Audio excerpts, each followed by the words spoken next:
14h30 sur Europe 1, on retrouve tout de suite Et si c'était ça le bonheur avec Faustine Bollard. On commence comme tous les jours par son biais d'humeur.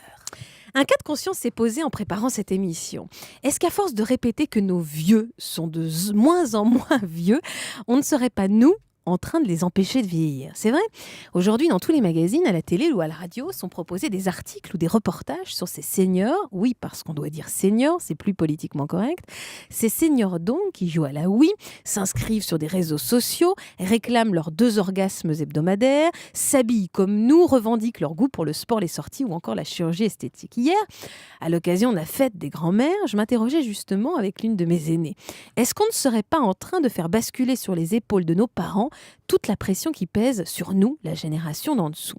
Est-ce que inconsciemment, nous ne serions pas en train de fabriquer une génération de vieux stressés qui, dans quelques années, crieront leur ras-le-bol de devoir à la fois assumer leur rôle de grands-parents tout en continuant à être amants, minces, bonnes cuisinières, hyper lookées à la maison?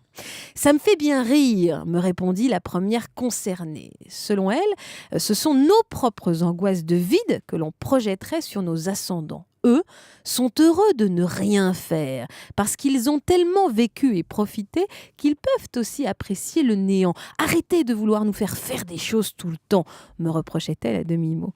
C'est votre trouille de vieillir que vous protégez, que vous projetez sur nous, pas la nôtre.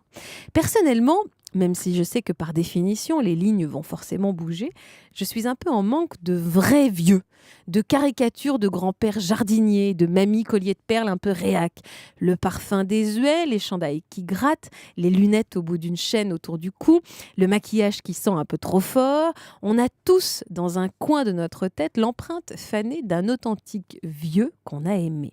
Les accepter tels qu'ils sont, c'est accepter notre propre peur d'être un jour à leur place. Et c'est peut-être ça aussi, la vraie question qu'il faut se poser aujourd'hui. Alors, c'est quoi pour vous le bien vieillir, l'art de bien vieillir?